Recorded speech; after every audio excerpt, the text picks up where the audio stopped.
In August 1945, Japan was already defeated, but it was not yet willing to surrender. The cities were burning. The navy was gone. The skies belonged to the enemy. And still, the war continued. Inside the imperial palace, 6 men argued whether an entire nation should die or live in shame. Outside those walls, millions prepared to obey the unthinkable. Children were trained to fight with bamboo spears. Civilians were told to welcome death, and Japan's military leadership believed this was honor. Then, for the first time in Japanese history, the emperor spoke. What followed was not a victory, not peace, but a decision so painful, the emperor would later describe it as, to bear the unbearable. August 1945 did not begin with peace in Japan. It began with smoke, silence, and certainty that something terrible was coming. The empire's cities lay shattered from months of firebombing. Rail lines were broken. Factories stood hollow and blackened. Food shortages tightened across the islands. Yet within Japan's leadership, defeat was still an unacceptable word. For decades, the Japanese state had cultivated a belief that surrender was worse than extinction. The emperor was divine. The nation was eternal. To yield was not merely to lose a war, but to betray history itself. This belief did not fade as the war turned hopeless. It hardened. Inside Tokyo, the Supreme War Council met again, and again to the summer of 1945. 6 men held the fate of a nation. 3 were willing to consider surrender, though only under strict conditions. 3 demanded continued resistance, even if it meant national destruction. Every meeting ended the same way. Deadlock, silence, delay. Hiroshima changed the conversation, but not the outcome. On August 6, a single bomb erased the city. Reports reaching Tokyo were fragmented, confused, and almost unbelievable. Some leaders argued it was merely an exaggerated conventional attack. Others feared it was something entirely new. Even so, the council did not surrender. The military faction insisted Japan could endure. One city, they argued, could not decide the fate of an empire. Then Nagasaki burned. On August 9th, as news of the second atomic strike arrived, the council convened once more. The implications were now impossible to ignore. This was not a singular weapon. It was a capability. Japan faced annihilation without invasion, without warning, without limits. Still, the council split evenly. 3 votes for surrender. 3 votes for continued war. The deadlock was absolute. That night, something unprecedented occurred. Emperor Hirohito requested to attend the imperial conference. For centuries, Japanese emperors had ruled symbolically, rarely intervening directly in military decisions. Tradition demanded distance, silence, divinity without interference. Hirohito broke that tradition. Witnesses later described the room as tense and unnaturally quiet. The emperor listened as both sides repeated arguments already spoken countless times. Honor, survival, the fate of the people, the preservation of the imperial institution. When the discussion ended, all eyes turned toward him. Hirohito spoke softly. He acknowledged the devastation facing Japan. He referenced a new and most cruel bomb. He warned that continued resistance would not preserve a nation, but destroy it completely. The suffering of civilians, he said, had become unbearable. And yet, what followed would require something even harder. Japan must bear the unbearable. With those words, the deadlock shattered. The emperor ordered acceptance of the Potsdam Declaration with one condition: the preservation of the imperial throne. The decision did not end the danger. Within hours, hardline officers began plotting a coup. They attempted to seize the imperial palace, silence the emperor, and continue the war by force. Japan stood on the edge of civil war, even as surrender loomed. Throughout the capital, loyalist and rebel units maneuvered in darkness. Guards whispered orders. Corridors echoed with boots. A recording of the emperor's surrender speech was hidden, moved, protected from destruction. If it was lost, the war would continue, regardless of decision. History hung on a fragile shellac disc, a few nervous officers, and a hope that obedience would outlast fanaticism. Dawn was approaching, and with it, either surrender or catastrophe. The Empire waited, breath held, unaware that the most dangerous enemy was no longer outside, but within. Those final hours would decide everything. For Japan, for Asia, for the world. And there would be no second chance left unanswered.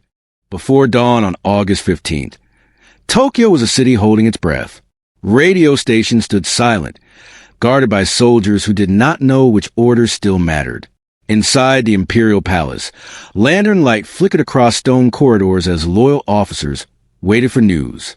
Somewhere within the complex, the Emperor's recorded voice existed on fragile discs, each one capable of ending the war or plunging the nation into chaos. The coup attempt unfolded in confusion rather than coordination. Young officers in the war ministry, driven by absolute faith in victory through sacrifice, moved to seize control of key positions.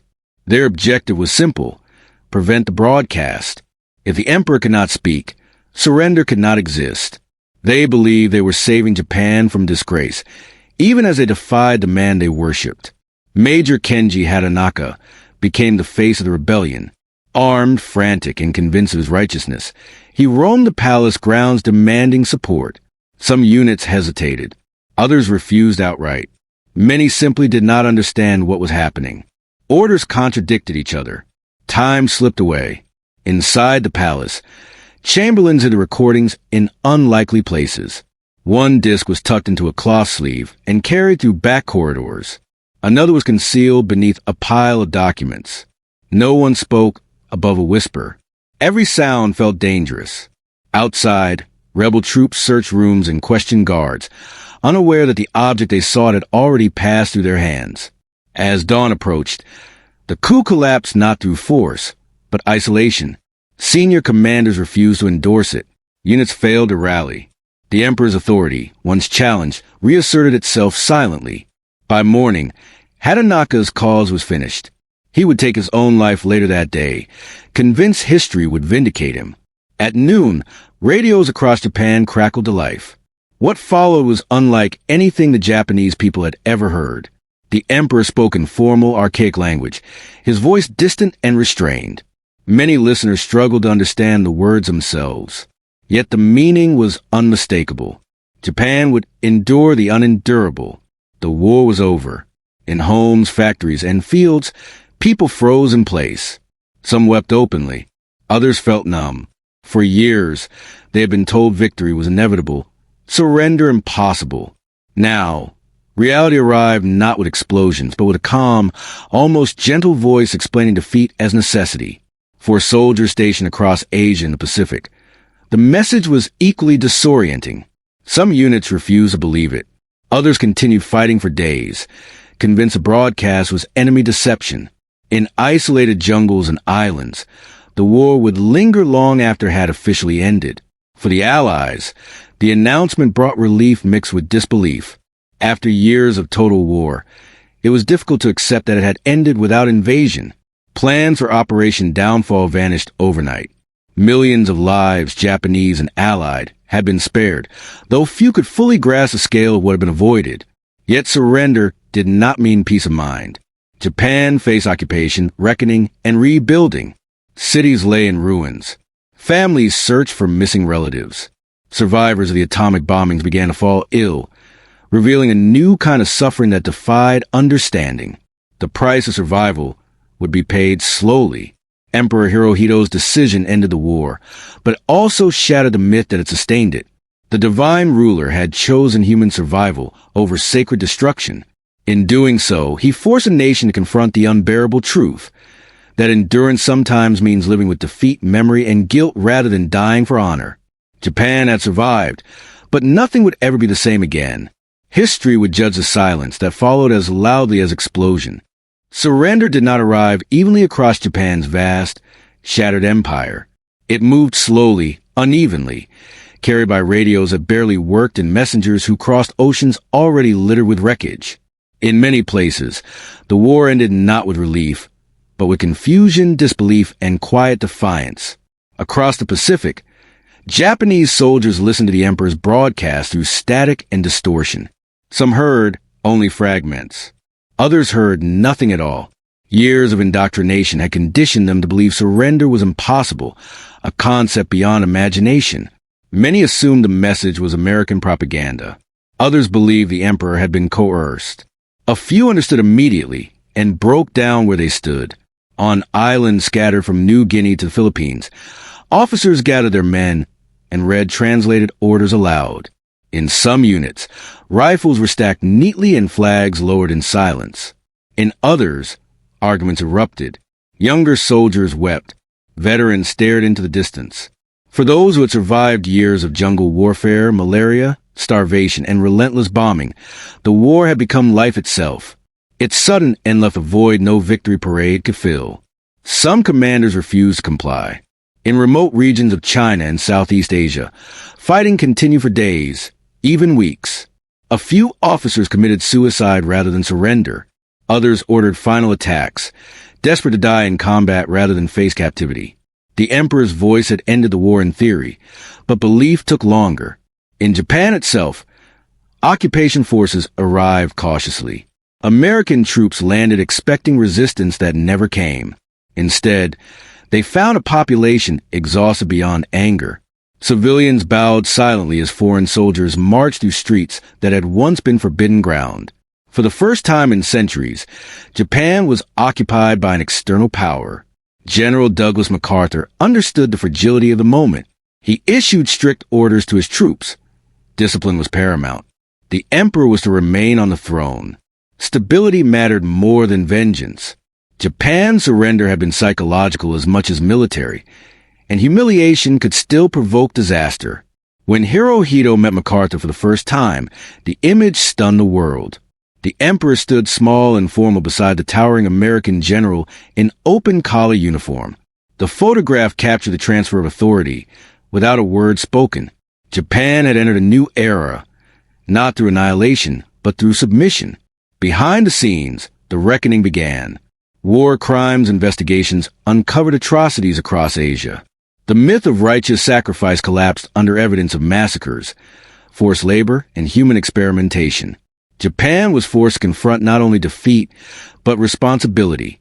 For many citizens, this was more painful than the bombs. Yet amid devastation, survival took precedence. Families rebuilt homes from scrap wood. Black markets flourished. Children scavenged ruins for anything useful. Food shortages persisted, and disease spread easily. Peace did not bring comfort. It brought endurance of a different kind. For survivors of Hiroshima and Nagasaki, the suffering deepened. Radiation sickness revealed itself slowly. Hair fell out. Wounds reopened. People who had walked away from the blast collapsed weeks later. Doctors had no treatments, no language for what they were witnessing. The war's final weapon continued killing in silence. Internationally, the world absorbed the implications. The atomic bomb had ended the war, but it had also rewritten the rules of human conflict. Power was no longer measured only in armies and industry, but in the ability to erase cities instantly. Fear replaced exhaustion as a defining emotion of peace. Japan had chosen to bear the unbearable. It survived, but survival came with memory, loss, and transformation. The surrender was not a single moment. It was a process that unfolded across continents and consciences, reshaping lives long after the guns fell silent. The war was over, but history was just beginning. In the months that followed surrender, Japan existed in a suspended state between collapse and rebirth.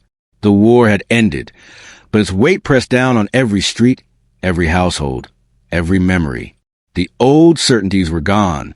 The future had not yet arrived. What remained was occupation. American authority reshaped Japan with deliberate speed. Laws were rewritten. Institutions were dismantled. The military, once the spine of national identity, was dissolved. Officers who had commanded armies returned home as civilians, stripped of rank and purpose.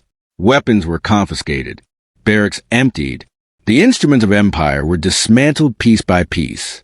The most profound shock came not through force, but through words.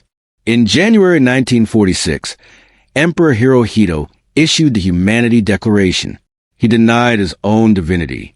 For generations, the emperor had been regarded as a living god, the spiritual anchor of a nation. Now, with a single statement, That belief collapsed. The effect was seismic. Faith in authority fractured. Identity itself wavered. Education became a battlefield of ideas. Textbooks were rewritten. Militarist teachings were erased. Students learned about democracy, civil rights, and individual responsibility, concepts once dismissed as foreign weakness. Teachers struggled to reconcile new lessons with old loyalties. Parents listened uneasily as their children brought home ideas that would have once been unthinkable. Women gained rights they had never possessed. They could vote. They could run for office. Legal equality was no longer theoretical.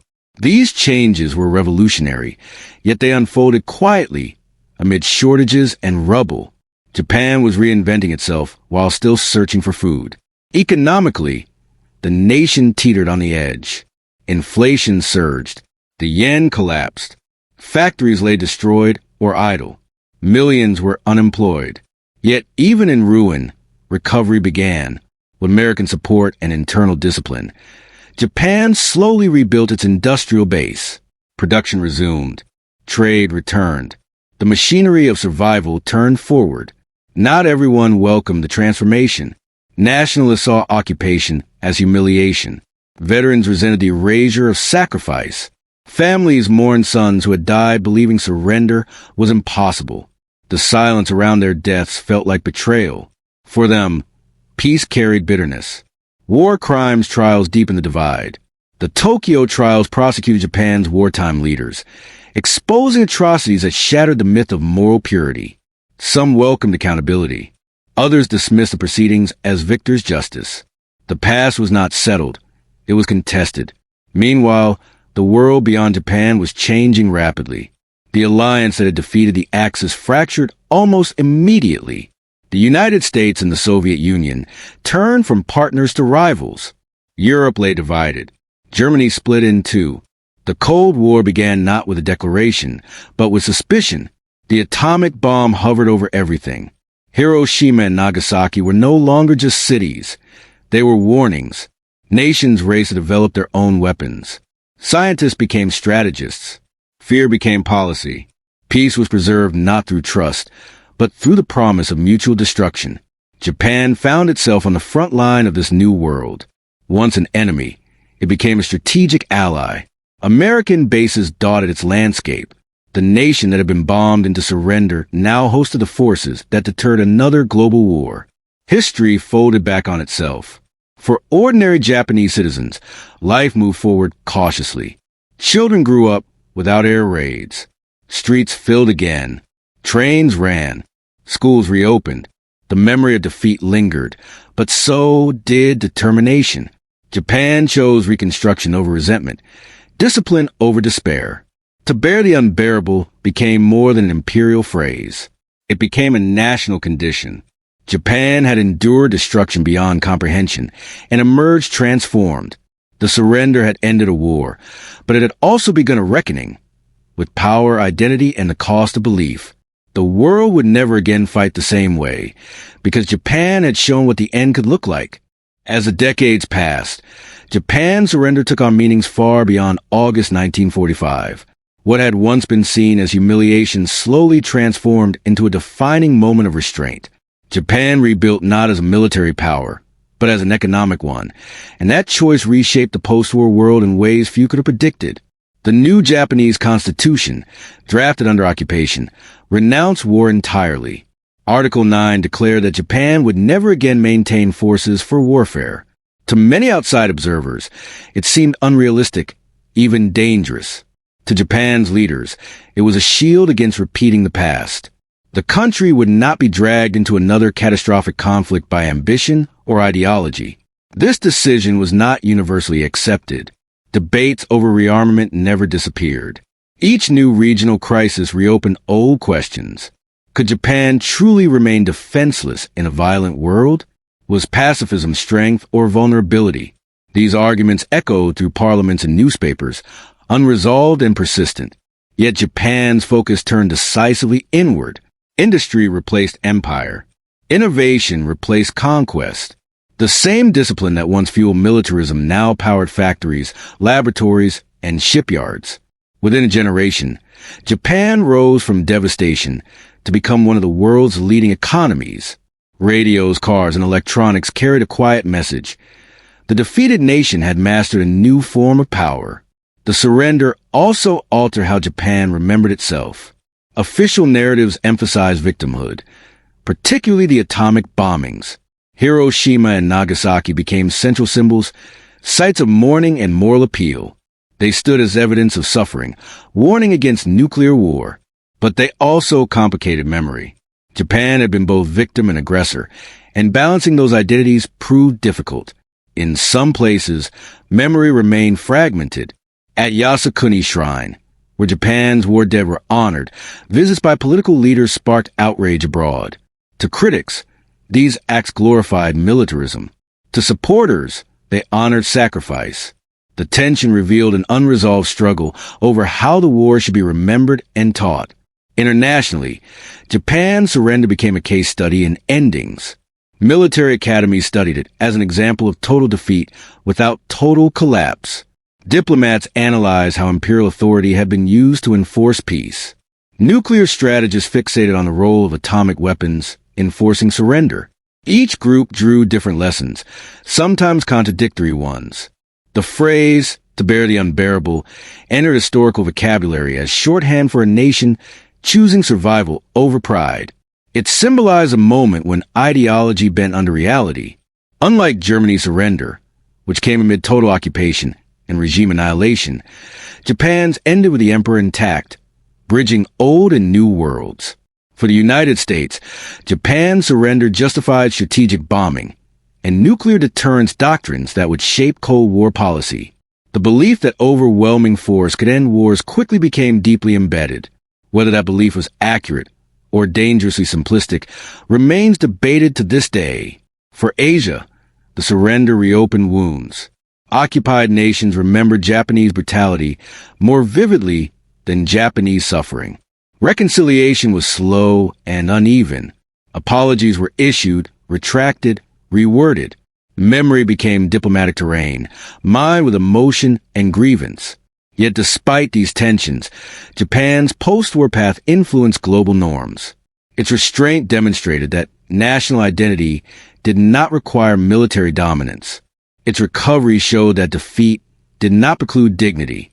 Its stability offered an alternative to cycles of revenge. The surrender was no longer just a historical event. It became a reference point, a moment cited whenever nations face impossible choices. It asked a brutal question. When survival demands surrender, can endurance itself be a form of victory? Japan answered that question not with speeches, but with decades of peace. The decision forced by catastrophe became a foundation for continuity. The unbearable was born, and from it emerged a nation changed beyond recognition, yet still unmistakably itself. Today, Japan's surrender stands as one of the most consequential decisions ever made by a single leader. Emperor Hirohito's choice did not merely end a war. It reshaped the moral landscape of modern history. It forced humanity to confront uncomfortable truths about power, responsibility, and the cost of survival in an age of total war. The moment remains unsettling because it resists simple interpretation. Was Japan defeated solely by atomic bombs or by the cumulative collapse of its strategic position? Was surrender an act of mercy toward civilians or an unavoidable response to annihilation? Historians still argue, and perhaps they always will. The ambiguity is part of its weight. What is certain is that surrender prevented a catastrophe without precedent. Allied invasion plans projected casualties in the millions. Japanese military preparations envisioned the mobilization of civilians, including women and children armed with bamboo spears. Cities would have become killing grounds. The emperor's decision cut through these grim projections with finality. Yet the price of that decision was profound. Hirohito lived, but his divinity died. The empire survived, but its authority was hollowed out. Japan entered a new era under occupation, guided by foreign power, its destiny redirected. For many, surrender felt like spiritual disarmament as much as military defeat. This tension echoes through modern Japan. Pacifism and pragmatism coexist uneasily. Pride and cultural endurance stands beside unresolved guilt. Memory is careful, selective, and sometimes contested. The war is neither forgotten nor fully reconciled. It remains present in textbooks, monuments, and silences. Globally, Japan's surrender marked the threshold of the nuclear age. It demonstrated that war could now end not through attrition, but through instantaneous devastation. This realization haunted strategists and terrified civilians. The balance of terror that followed was shaped by Hiroshima and Nagasaki more than any treaty or speech. The lesson many took was not restraint, but deterrence. Nuclear weapons were framed as peacekeepers through fear. Whether that logic has prevented catastrophe or merely delayed it is one of history's most urgent unanswered questions. Japan's surrender stands at the beginning of that dilemma. The emperor's words still resonate because they acknowledge something unprecedented. He did not speak of victory or honor. He spoke of endurance, of suffering born to preserve the future. In doing so, he reframed leadership not as triumph, but as responsibility. This reframing challenges traditional narratives of strength. It suggests that power lies not only in the ability to destroy, but in the courage to stop. That surrender, in rare moments, can be an act of preservation rather than defeat. This idea remains uncomfortable, especially in cultures that prize victory above all else. Japan's post-war peace is often cited as evidence that the choice was right. Yet peace did not erase trauma. Survivors carried scars, physical, psychological, generational. Radiation illnesses emerged years later.